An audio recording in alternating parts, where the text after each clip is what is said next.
बिस्मिल्लाहिर्रहमानिर्रहीम। अस्सलाम वालेकुम डियर स्टूडेंट्स हम लोग नाइन्थ बायोलॉजी उर्दू मीडियम कर रहे हैं, जिसके हम लोगों ने पहले 8 चैप्टर्स के शॉर्ट क्वेश्चंस कंप्लीट कर लिए हैं। आज की इस वीडियो के अंदर हम लोग चैप्टर नंबर 9 के शॉर्ट क्वेश्चंस कंप्लीट करेंगे। तो जो बच्चे चैनल पे नए, वो लाजमी तौर पे चैनल को सब्सक्राइब कर लें ताकि नई आने वाली वीडियोस बआसानी आप लोगों तक पहुँच सके। तो स्टूडेंट्स, एक्सरसाइज में शॉर्ट क्वेश्चन नंबर 1 है, पौधों में मिनरल न्यूट्रिशन की तारीफ लिखें। इसका आंसर 153 पेज पर दिया गया। शॉर्ट क्वेश्चन नंबर 1 के लिए स्टूडेंट्स आप लोग यहाँ से लेके यहाँ तक इसका आंसर याद कर रहेंगे। मिनरल न्यूट्रिशन, पौधे फोटोसिंथेसिस के अमल से अपनी खुराक तैयार करते हैं। वो सूरज की रोशनी इस्तेमाल करके कार्बन डाइऑक्साइड और पानी से शुगर बनाते हैं। दूसरे बायोमॉलिक्यूल्स बनाने के लिए इन्हें ज़मीन से मादे लेने होते हैं। ऐसे मादों को मादनी यानी मिनरल न्यूट्रिएंट्स कहते हैं। तो यहाँ तक आप लोग शॉर्ट क्वेश्चन नंबर 1 का आंसर याद करेंगे। Short question number 2, macro nutrients और माइक्रो न्यूट्रिएंट्स की तारीफ लिखें और मिसालें दें। इसका आंसर भी 153 पेज पर दिया गया है। शॉर्ट क्वेश्चन नंबर 2 के लिए स्टूडेंट्स आप लोग यहाँ से लेके यहाँ तक इसका आंसर याद करेंगे। वो मिनरल जो पौधों को बड़ी मकदार में चाहिए होते हैं मैक्रो न्यूट्रिएंट्स कहलाते हैं। वो मिनरल्स जो पौधों को बड़ी मकदार में चाहिए मैक्रो न्यूट्रिएंट्स कहलाते हैं। मसलन carbon, hydrogen, oxygen, phosphorus, potassium, nitrogen, sulphur, calcium और मैग्नीशियम वगैरह। इनमें से स्टूडेंट्स आपने 2-3 नाम याद कर लेने हैं एग्जाम्पल के लिए। जबकि वो मिनरल्स जिनकी पौधों को कम मकदार में ज़रूरत होती है माइक्रो न्यूट्रिएंट्स कहलाते हैं। जिसकी कम मकदार में ज़रूरत होती है माइक्रो न्यूट्रिएंट्स कहलाते हैं। मसलन आयरन, निकल, बोरॉन, क्लोरीन, कॉपर। इनमें से भी आपने 2-3 नाम याद कर लेने हैं एग्जाम्पल के लिए। तो यहाँ तक आप लोग शॉर्ट क्वेश्चन 2 का आंसर याद करेंगे। शॉर्ट क्वेश्चन नंबर 3, पौधों में नाइट्रोजन और मैग्नीशियम का किरदार बयान करें। इसका आंसर 154 और 155 पेज पर दिया गया। शॉर्ट क्वेश्चन नंबर 3 के लिए स्टूडेंट्स आप लोग यहाँ से लेके यहाँ तक नाइट्रोजन का किरदार लिखेंगे। नाइट्रोजन पौधे को नशोनुमा में मदद देती है। ये बीज और फल बनने के अमल को तेज़ करती है और पत्ते के मेयार को बेहतर करती है। यहाँ से लेके यहाँ तक नाइट्रोजन के लिए लिखेंगे। और पेज नंबर 155 से यहाँ से लेके यहाँ तक आप लोग मैग्नीशियम के लिए लिखेंगे। मैग्नीशियम क्लोरोफिल का एक जुज़्व है। ये ऐसे कई एंजाइम्स को भी फाल करता है जो नशोनुमा के लिए ज़रूरी होते हैं। ये फल बनने और बीज उगने में भी मदद करता है।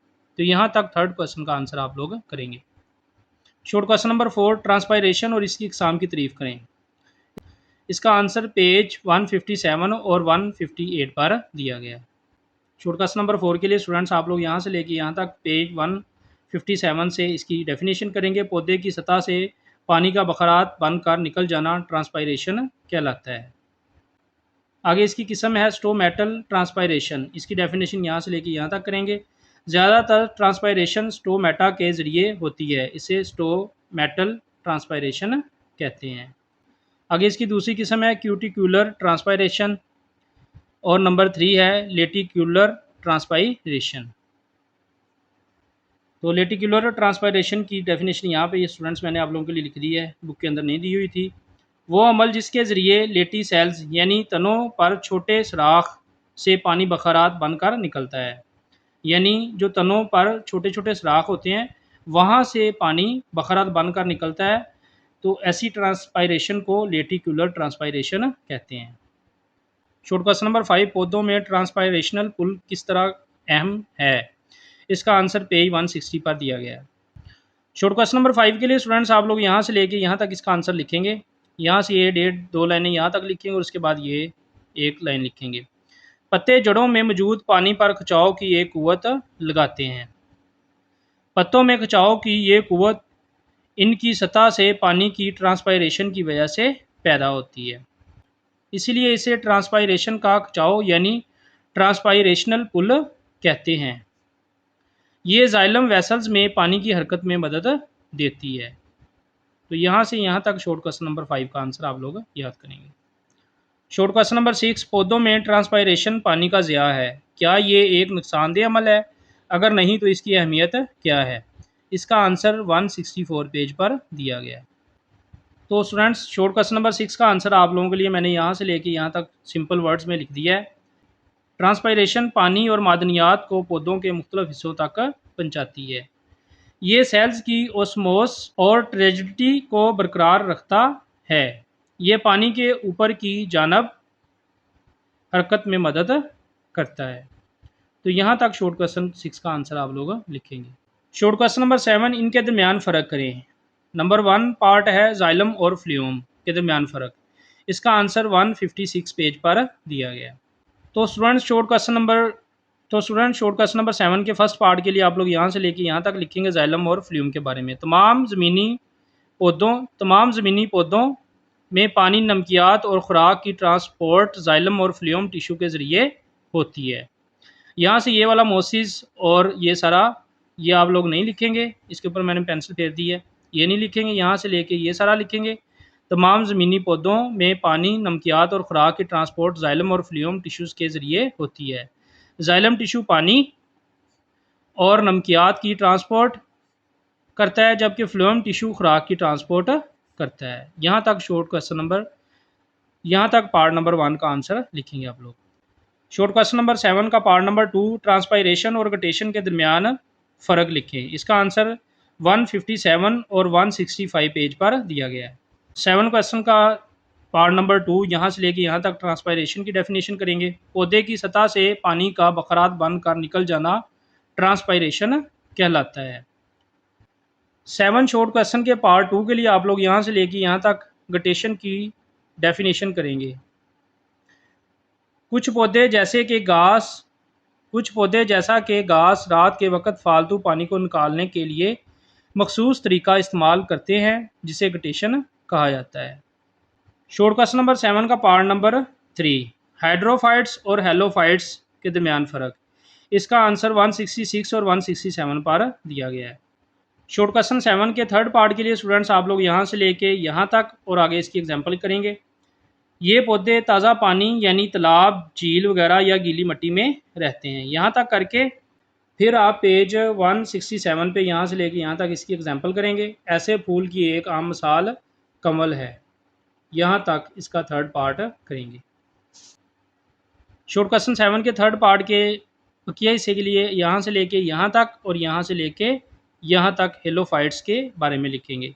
ये पौधे नमकीन पानियों मसलन समुंदर या नमकीन दलदलों वाले मस्कन में रहते हैं। यहाँ तक लिखने के बाद यहाँ से लिखेंगे ज़ायद नमकियात को सेल्स में ज़ख़ीरा कर सकता है या पत्तों पर मौजूद साल्ट ग्लैंड्स से बाहर निकाला जाता है। यानी ज़्यादा नमकियात जो होते हैं या तो इनको सेल्स में ज़ख़ीरा कर लिया जाता है या पत्तों पर मौजूद साल्ट ग्लैंड्स की मदद से बाहर निकाला जाता है। समुद्री घास की कई अक़साम इस ग्रुप में शामिल हैं।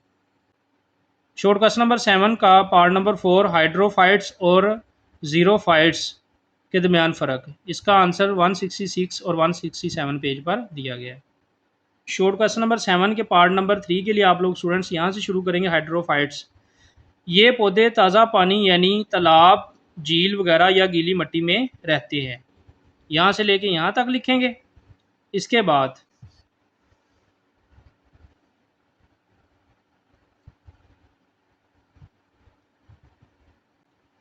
पेज नंबर 167 पे यहाँ से लेके यहाँ तक इसकी एग्जाम्पल देंगे। ऐसे पौधों की एक आम मिसाल कमल है। यानी ये कमल का जो फूल होता है ये इसकी एक आम मिसाल है। 7 का पार्ट 4 का बकिया हिस्सा यहाँ से लेके यहाँ तक और यहाँ से यहाँ तक आप इसकी एग्जाम्पल करेंगे। ज़ीरोफाइट्स ये पौधे बहुत खुश्क माहौल सहराओं में रहते हैं। इसकी एग्जाम्पल आप करेंगे। चंद ज़ीरोफाइट्स मसलन कैक्टाई, वाहद, कैक्टस, ये इसकी एग्जाम्पल के लिए लिखेंगे आप लोग। शॉर्ट क्वेश्चन नंबर 7 का 5 पार्ट लेटिक्यूलर ट्रांसपायरेशन और स्टोमल ट्रांसपायरेशन के दरमियान फ़र्क। इसका आंसर 157 और 158 पेज पर दिया गया है।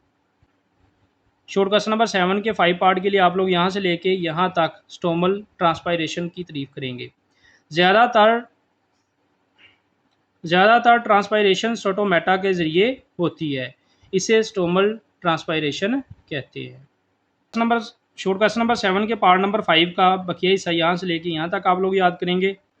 वो अमल जिसके ज़रिए लेटी सेल्स यानी तनों पर छोटे सुराखों से पानी बखरात बनकर निकलता है लेटिक्यूलर ट्रांसपायरेशन कहलाती है। एक्सरसाइज का लास्ट शॉर्ट क्वेश्चन, रबट और कीकर के पौधे अपने बेकार मादों को कैसे खारिज करते हैं?